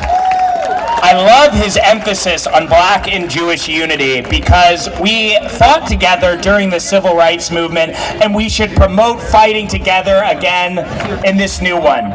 We are both endowed in more ways than one. And but no, that unity is important. I spoke with Mayor Adams about that recently, and it is true. It is in our DNA to help others that need help, and we just have to stand against hate in all forms. So really, really beautiful speech, Darnell. And let's give it up for our next speaker, Alan Schaefer, Executive Director of Safe Campus.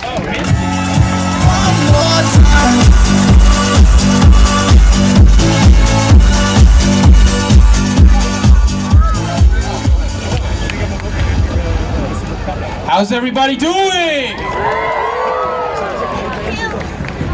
My name is Alan Schaefer, and I'm the Executive Director of Safe Campus. But today I'm going to stay in a different lane. I stand before you as a proud grandchild to 4 Holocaust survivors. All 4 of my grandparents lost more than 90% of their families in the Holocaust. The Holocaust did not happen with the gas chambers. It started with words and hatred. Hatred that is a cancer. Hatred that is a cancer that spreads like no other. A cancer that consumes and destroys everything in its path. What is happening today across the country is nothing short of a pogrom filled with words, hatred, and violence. What is a pogrom? A pogrom is when a group of people get constantly targeted and the government refuses to do anything about it.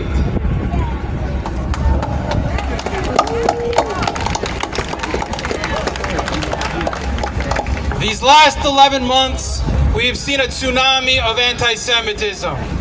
Jews have been targeted, threatened, harassed, beaten, My friend here, Joey Borgen, a proud Jew wearing a yarmulke like I am, was beaten on the streets of New York just for being Jewish by a mob who sent him to the hospital. Just a few weeks ago, a Jewish boy in Crown Heights was stabbed by a man who shouted, "Free Palestine, do you want to die?"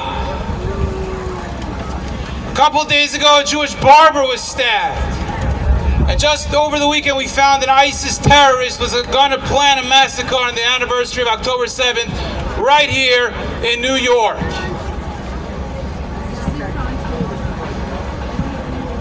But make no mistake about this, this is not just about the Jews. This is anti-America.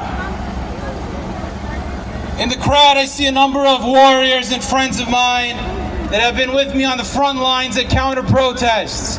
We have been up front and center. We have seen the other side. I've seen hatred. I've seen violence. We bring hope. We bring we bring hope and love, and we sing together. On the other side, they bring hatred and violence. We bring American and Israeli flags. They burn the American and the Israeli flags. We come unmasked. They come with Hamas and PFLP and other terror garb. They bring banners that say, "Long live October 7th." They lower the American flag and replace it with a Palestinian flag. Where are we? We are in the United States of America. This is the reality we have to deal with in 2024, but this is not just about the Jews. We're seeing Christian voices suppressed and silenced. We are seeing Hindus in Bangladesh suffering tremendously, and the White House does nothing. We are seeing the Muslim community, and my good friend Dan Khan, who spoke so beautifully today, have their beautiful religion hijacked by extremists and fundamentalists.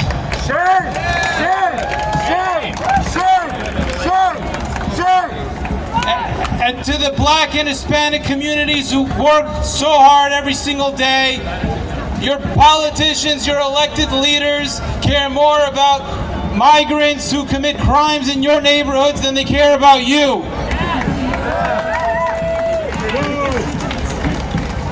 It shouldn't matter what race or what religion you are. We are all one race, the human race. We must all come together, use the power of our unique voices. We will show up today. We will show up tomorrow. We will show up again the day after next. We will stand up to hate. We will not be silenced. We will be loud. We will be heard. And if there's one thing I want you to remember from today, it's this: to keep fighting and to never, ever, ever give up. God bless you. God bless America. God bless Israel. And thank you. And Joey would like to share a few words. Please listen. Who here loves Israel, people? Come on! Who here loves life? Who here loves peace? That's what I'm talking about. I'll be quick. I wasn't planning on speaking. My good friend here asked me to come up and join him, and I'll take a bullet for this guy, like I would do for all of you guys here.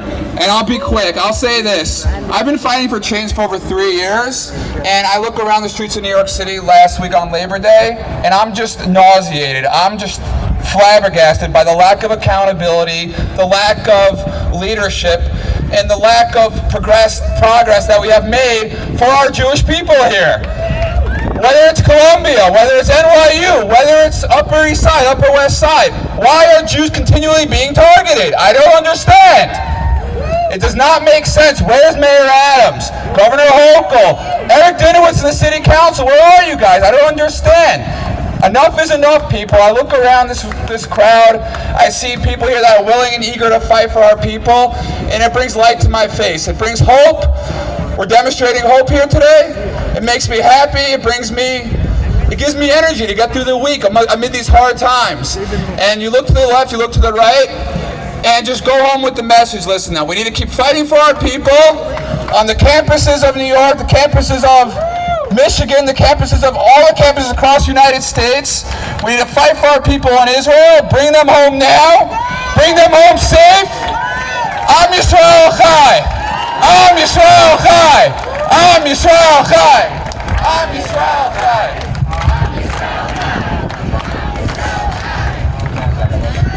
All right, guys. Our next speaker, I don't know when he goes to school, but he has been an amazing advocate defending what should not have to be defended at Ivy League fucking universities. We have all seen, and I come from an Ivy League university, I have been appalled by what I have seen at my own alma mater, University of Pennsylvania. Shame on them for keeping those encampments up as long as they did. I had to literally show up with lawyers in a video to get them to take that thing down. But we need more people like this guy. I'm sure you've seen him all over the news. He is brave, he is a Jewish warrior, and he has the most Jewish name I've ever heard. Let's give it up for Shabbos Kestenbaum!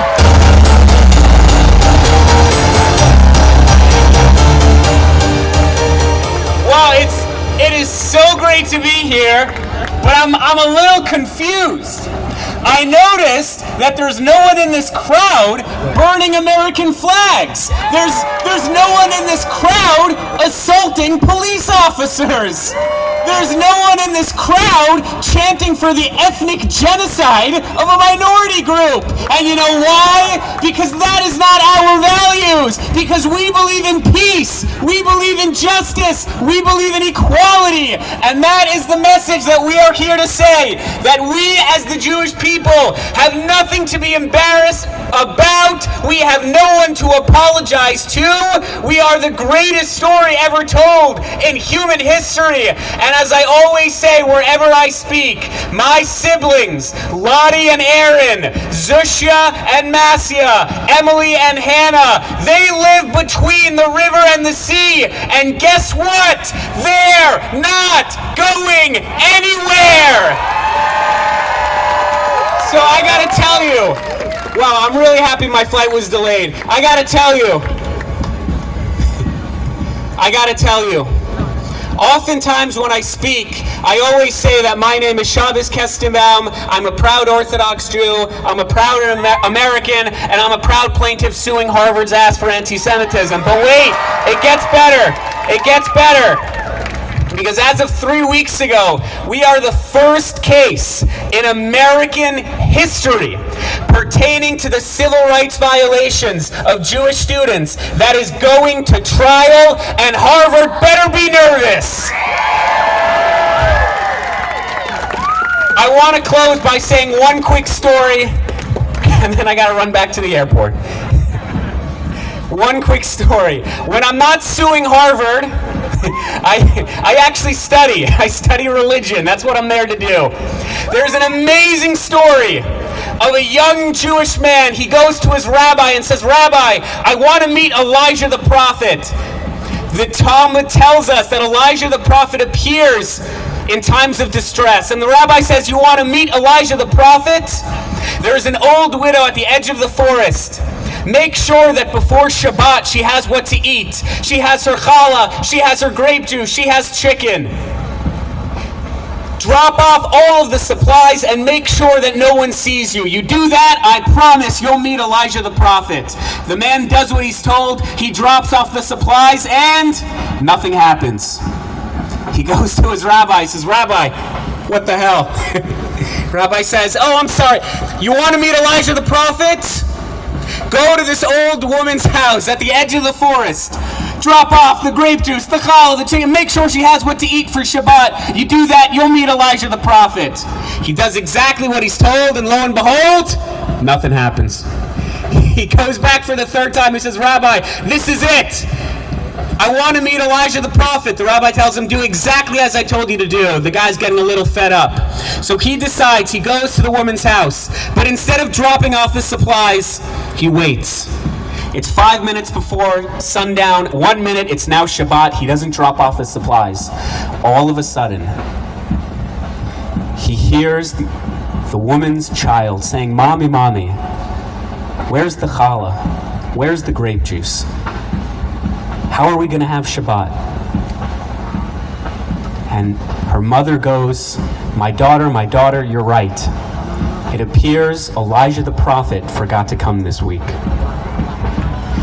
As the new semester starts, whether you're on a college campus, whether you're in a professional setting, whether you're in academia, you're in law, you're in business, you're in medicine, each and every one of us can and should and must be the change that we are waiting for. Don't rely on the adults in the room. Don't rely on the big corporations and nonprofits. Each and every one of you are the fighters. Look around. Jew, non-Jew, black, white. We are the change we are waiting for. We are the fighters. And while we may believe in different gods, we are all his children. And do not forget the humanity in each and every one of us. And this will be a year where we will reunite with our hostages, where we will reunite in faith, in democracy, in Jewish values. Keep up the fight. Am Yisrael Chai.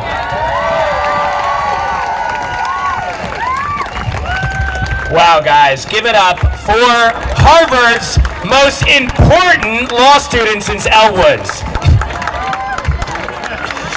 That's legally blonde. It's like, dirty blonde. All right, guys, let's keep it up. The only flags we should be burning are Hamas flags. And on that note, let's give it up for Danielle Sopkin, a UC Berkeley alum, class of 2024 graduate, here to tell us a little bit of her wisdom. Where is she? There she is.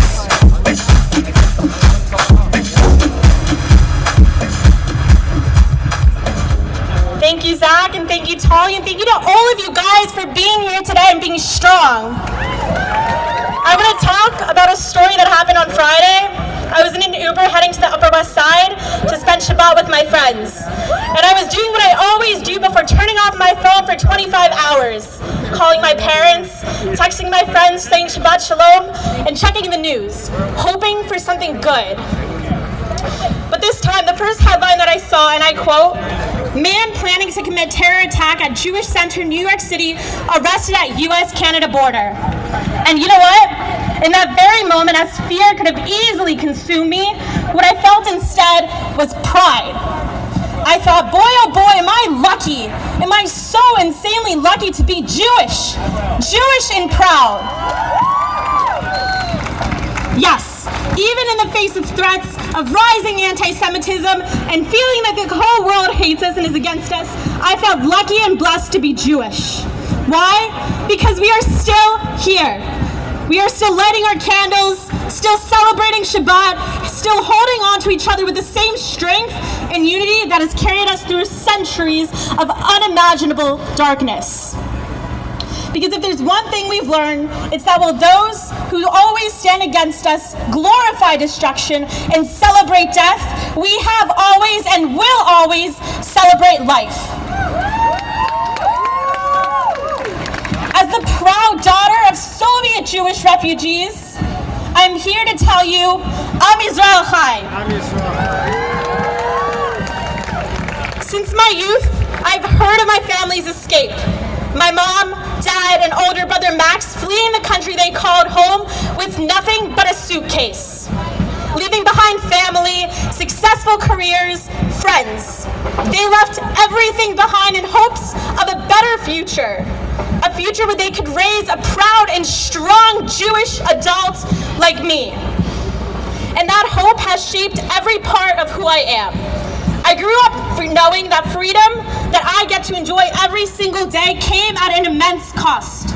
A cost my parents were willing to pay for so that I could live without fear. But with that freedom comes a responsibility.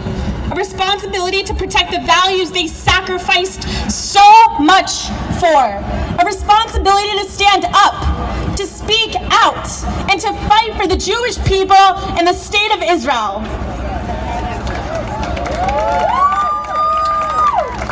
Three years ago, I moved 4,000 miles away from home to attend UC Berkeley against the advice of nearly every single person in my life.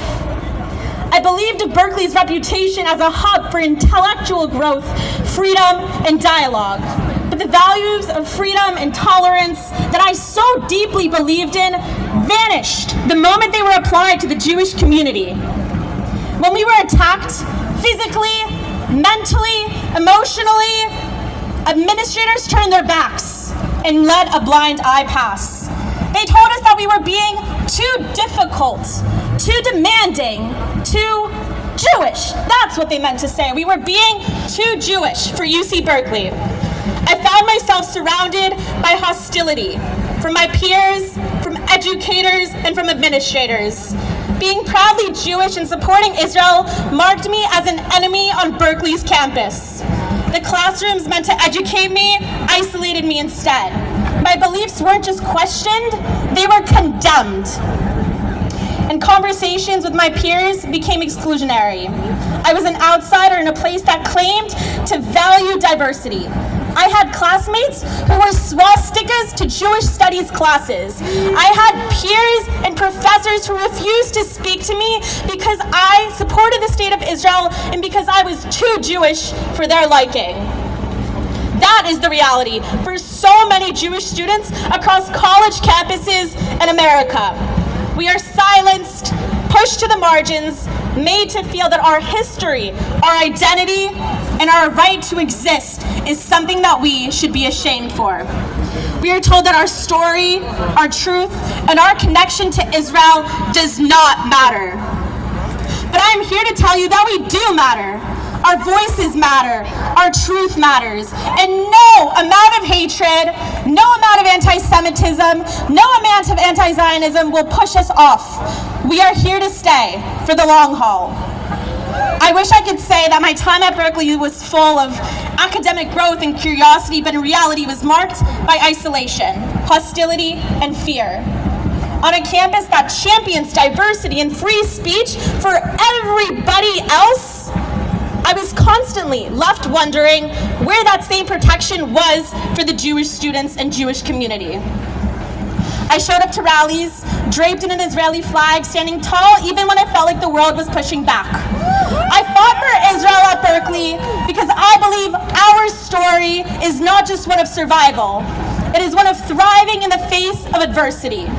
It's about knowing who we are, where we come from, and refusing to let anyone strip us of that identity.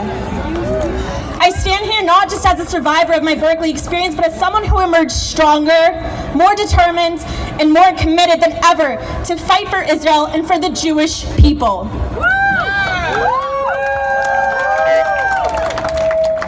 What I faced at Berkeley was not a challenge. It was a call to action, and I answered that call not for myself, but for all of us that know that this fight is far from over. And since October 7th, I've been doing exactly what our enemies hoped we would never do again. Living my best Jewish life, embracing my roots. Shabbat dinner I attend, every candle I light, every blessing I say is proof that we are not going anywhere.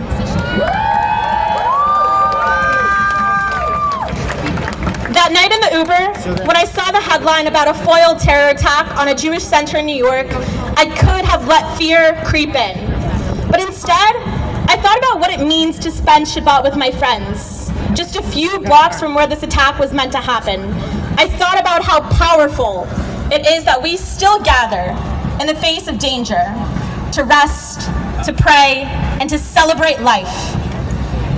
They want to take that away from us, but they won't, and they never will. Because at the end of the day, we are still here. We are still celebrating our traditions, still fighting for our people, and still choosing light over darkness. And more than anything, that is how we win. Am Israel Chai. That is amazing. Thank you for speaking up about what's happening on colleges. We all know that anti-Semitism is running more rampant than herpes on college campuses, and that has to change. All right, guys, unfortunately, we had 2 more speakers coming up at the end, but because of timing, we have to cut straight to our final closer. We're going to hear from one more beautiful song from our amazing band, and I want to encourage everybody to do something. We've seen during a lot of the encampments and the protests this year, we have seen our enemies link arms to block Jews from entering spaces they have the right to be. I want everybody during this final song to link arms with the person next to them to flip the script. I'm not seeing anyone doing it, but please do it. Yes, and can we please invite those final 2 speakers and every other speaker that we had today, please come back on stage, and let's just do one big beautiful number in unity with the Jewish people and with all the people who are standing up against hate in this dark world. We will continue to be the light. That is the Jewish people. Thank you so much, guys, for coming. I appreciate all of you. I'm Yisrael Chai, and maybe we can all get a high later after this.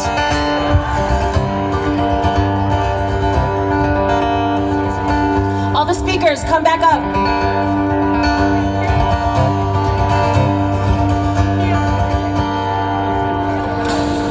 Friends, we share this song. My wife and I, we have the band, we play worldwide, and we play on stages, we play at bluegrass festivals, we play at the Grand Ole Opry, and we've shared this song everywhere we go.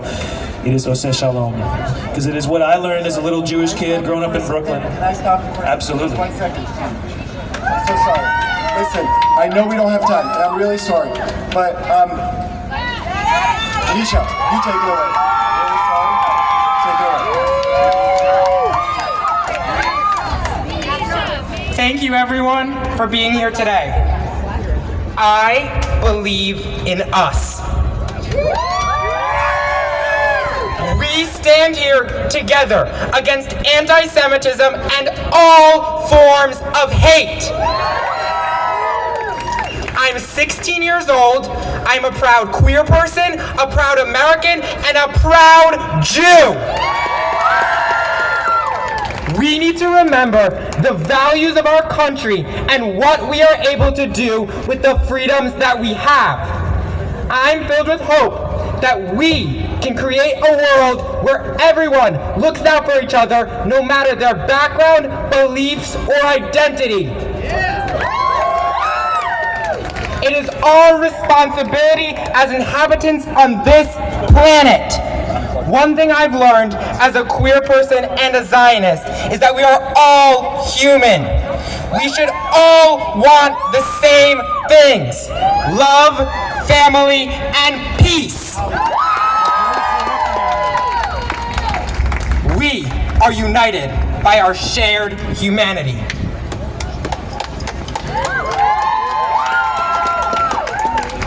To everyone, especially teens, you must use your voice to speak out against hate of all kinds. You must use your voice to spread unity, not divisiveness. We are building a world together. Injustices anywhere is a threat to justice everywhere, said Martin Luther King. Yeah! It echoes in my head. A minority targeted makes me full of dread. We are all human in the end. There's a lot to mend. I believe in us. I believe in us. I believe in us. I believe in us. I believe in us. I believe in us. I believe in us. All right, guys, that's all we got today. My good friend Ankush didn't get to speak, but he is representing the Hindu community. Any words you want to say quickly? Yeah, I just want to say hate doesn't have any life. If you want to live, live with love. Thank you. Amazing. Thank you all so much for coming. I'm Yisrael Chai! Shalom B'Romah, Shalom Shalom B'Romah, Shalom. Sing it with us, come on. Shalom B'Romah,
thank you guys all for coming. And like I said, if you have any of your photos and videos, please send them to me. Tag me at Zach Sage, where I want to promote what we all shared here today and felt as much as possible. You are all amazing. Keep up the fight.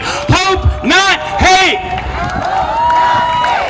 Hope, not hate. Hope, not hate. Hope, not hate. All right, they're kicking us out. Shalom.